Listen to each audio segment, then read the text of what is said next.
Did you know that the world's first known battery is called the Parthian battery and was made around 200 before Common Era during the Parthian Empire? Did you know that lithium-ion and lithium-polymer batteries actually belong to the same family? Did you also know there are over 20 to 30 different types of batteries on Earth? Before we dive into the world of batteries, it's good to know that the battery universe is super diverse, and our battery is likely from one of these two families, lithium-ion or lithium-polymer. Quick note, from now on, I will refer to lithium-polymer batteries as just polymer and lithium-ion batteries as simply ion. Okay, at the first part, let us start by checking out the available information about the battery. We can break it down into two parts. Part 1, printed information on the battery. At the first, you can see 053040. These numbers indicate the physical dimension of the battery. 05 means thickness is 5 mm. 30 means width is 30 mm and 40 means length is 40 mm. Now let's move on to the rest of the text. SLIC. This is usually an abbreviation for standard brand or specific technology. Probably SLI cell stands for soft lithium-ion cell or relates to the chemical form factor of the battery.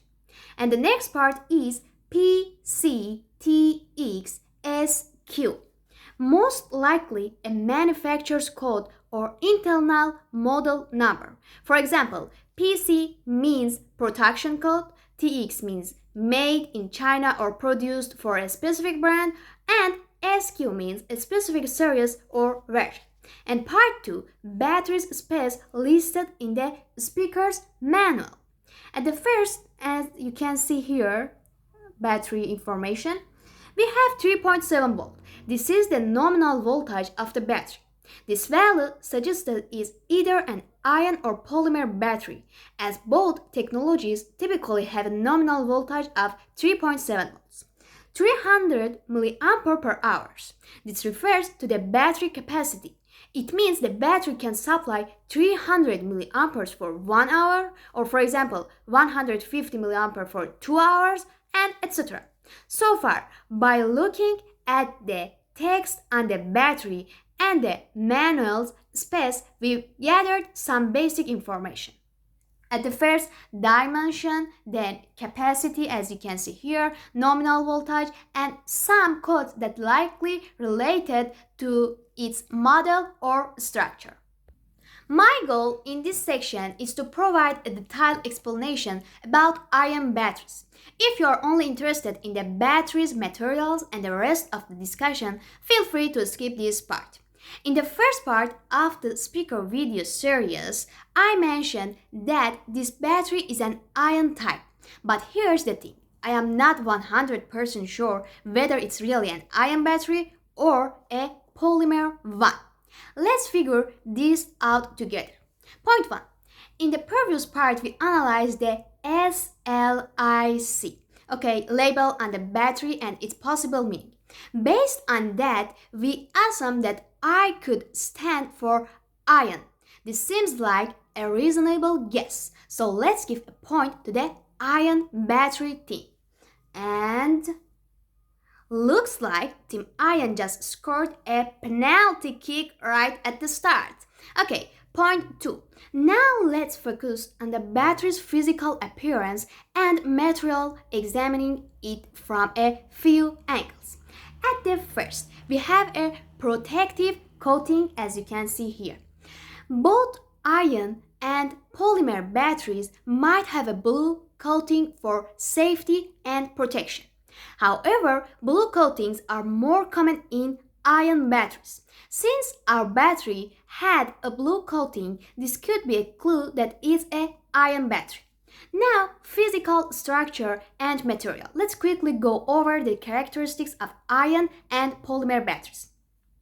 Ion batteries. They have a hard metal casing, usually aluminum or steel, that doesn't deform when pressed with a finger. They are typically rectangular or cylindrical, with welded or folded edges. You can see industrial welded points around the battery's frame here and here. They use a liquid electrolyte, have a high energy density, and are heavier than polymer batteries, and also more durable and used in high current applications. Lithium-ion polymer batteries. They have a soft, thin, and flexible body that can deform when pressed with a finger. They're designed as flat rectangular shapes, as you can see here. And they use a polymer or gel-like electrode.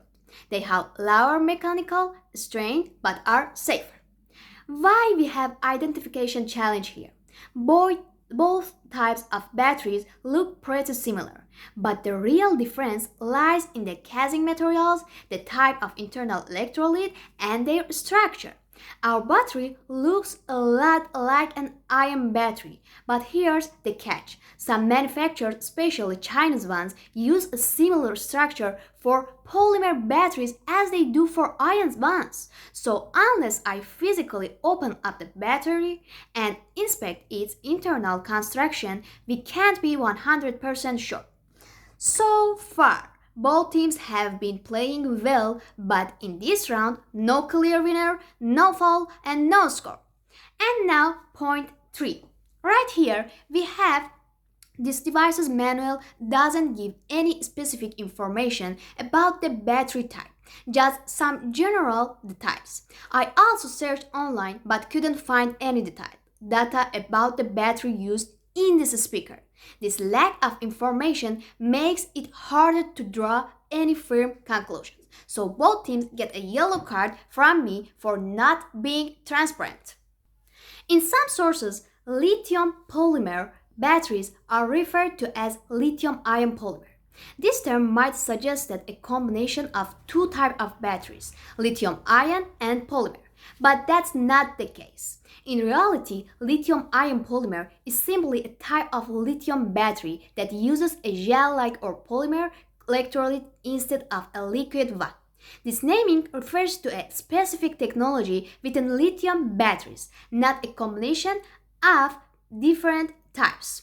For better understanding, just as green tea is a type of tea, a lithium polymer battery is a subset of lithium batteries, designed with a different structure. And here, the ball has gone completely out of bounds. For conclusion, based on the shape, coating, and structure, the evidence leans more toward this being an ion battery. But since some polymer batteries are made to look like ion ones, we still can't be 100% sure. With my stellar referring, the score is 1-0. And considering we've already made a video about polymer batteries, we'll assume our battery is ion for now. Winner, Team Ion! If you'd like to learn more about polymer batteries, feel free to check out the video link earlier in this post. So, what is lithium-ion batteries? Lithium-ion batteries are one of the most widely used types of rechargeable batteries found in everything from smartphones and laptops to electric vehicles. To dive deeper, we can break down an ion battery into two main parts: battery structure and protection circuit, or PCM, or battery management board. At the first, the battery structure. What are the main internal and external components of an ion battery? The external structure of the battery consists of battery casing, a metal or plastic shell that holds the battery components together and prevents material leakage. And lastly, current collector. Metal layers, usually copper for the anode and aluminum for the cathode, that transfer electric current to the external circuit. They are in the inside of the battery. And the internal structure of an ion battery consists of these: At the first cathode, positive electrode, typically made of materials like lithium cobalt oxide, lithium manganese oxide, or lithium iron phosphate. The cathode stores lithium ions during charging, and during discharging, ions move from cathode to anode for produce electrical energy. Now we came to the anode, negative electrode, usually made of graphite or carbon-based materials, sometimes silicon or lithium titan. The anode reels lithium ions during discharge and stores them during charging. Now we have separator. A thin porous layer typically made of polymers like polyethylene or polypropylene prevents direct contact between the cathode and anode to avoid short circuits while allowing lithium ions to move between electrodes. And lastly, we have electrolyte, a liquid or gel-like substance including lithium salts such as lithium hexafluorophosphate, lithium tetrafluoroborate, or lithium bis-imide, which provide lithium ions. Then we have organic solvents, a mix of organic carbonates like ethylene carbonate, dimethyl carbonate, or diethyl carbonate. And lastly, we have additives, materials like vinyl carbonate to improve performance and safety. The electrolyte acts as a medium to transport lithium ions between the cathode and anode while blocking electron flow. Additional note about the electrolyte. In lithium-ion batteries, the electrode is typically liquid, but in advanced technologies like solid-state batteries, it can be gel-like or solid. In summary, a lithium-ion battery includes key parts like the cathode, anode, electrolyte, and separator. Each one plays a vital role in storing and transferring energy. So, how does a lithium-ion battery work? The operation of lithium-ion battery is based on the movement of lithium ions between the cathode and anode during discharging or using the battery. Lithium ions detect from the anode and move through the electrolyte to the cathode. At the same time, electrons flow from the anode to the cathode through the external circuit, generation electrical energy. During charging, lithium ions return from the cathode to the anode are stored in the anode structure. Electrolytes, electrons are also transferred to the anode via the charger recharging the battery. So, the next part is battery protection model.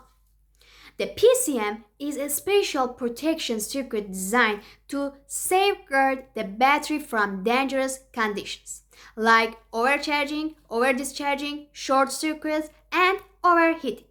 Components of the model are 2 SMD resistor, as you can see here, resistor.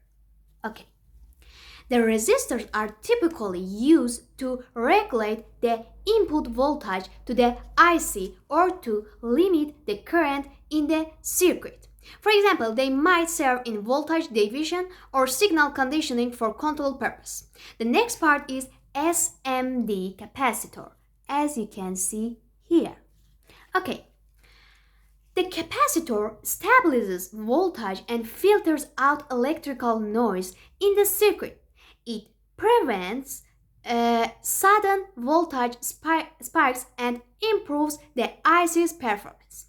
The next part is 8205A transistor, as you can see right here. Okay, this is a dual MOSFET transistor commonly used to connect or disconnect the battery's charge and discharge current. When the voltage or current exceeds safe limits, the IC activates the transistor to cut off the circuit, protecting the battery. The next part is DW01. DW series ICs are common protection chips for lithium-ion batteries. This IC monitors the battery's voltage and current.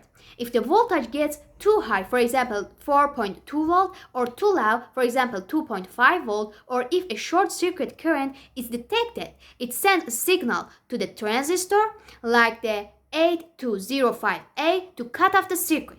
Its appearance is usually similar to the transistor, and it's on SOD23 or similar packaging.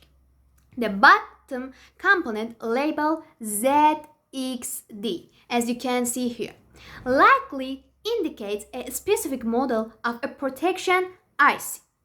Okay, this is another control chip with a function similar to the DW0 pin, monitoring the battery's status and protecting it from hazardous conditions. This component is typically placed flat on the board and works in sync with the transistor and other parts.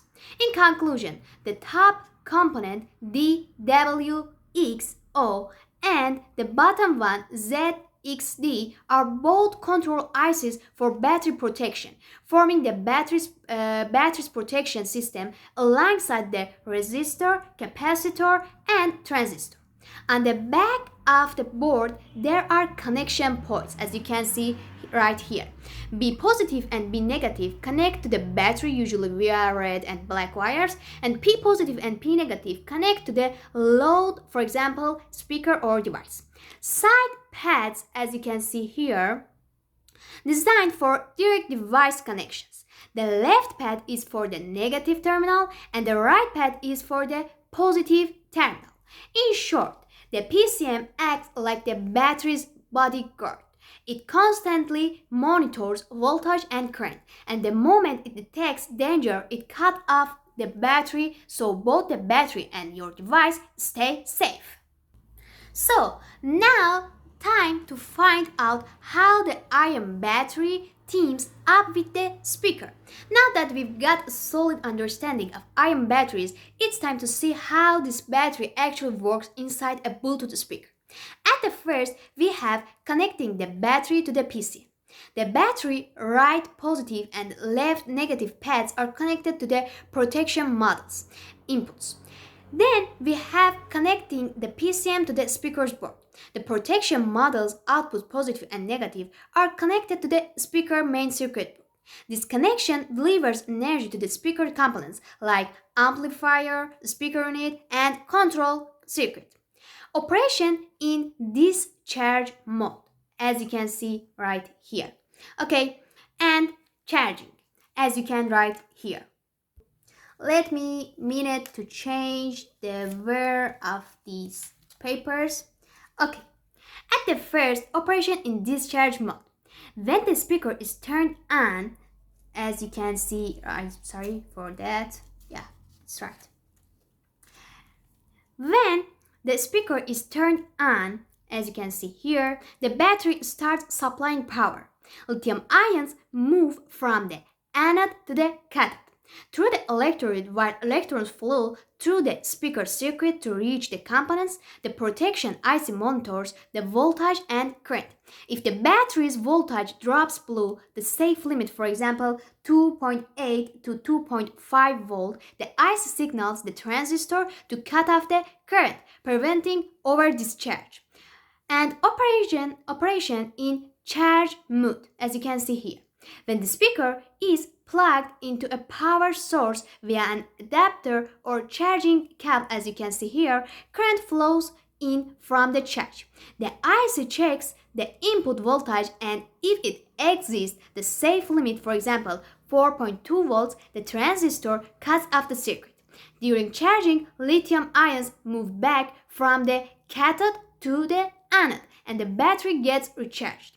The battery, working hand in hand with the PCM circuit, supplies the necessary energy to the speaker but stays on guard. If things get risky, it protects the system so neither the battery burns out nor the speaker shuts down. So, what did we cover in this video? We started with some basic information about batteries, then we talked about how to identify whether your battery is lithium-ion or lithium-polymer. We explained the internal structure and how it works, what the PCM does, and how it connects to and powers a speaker. There's probably a lot more to explore, and we might have missed a few things. So feel free to share your thoughts, tips, or questions in the comments, and let us know what topics you'd like us to cover in the next video. Don't forget to like, subscribe, and share if you found this helpful. Until the next video in our Bluetooth speaker series, take care and see you soon!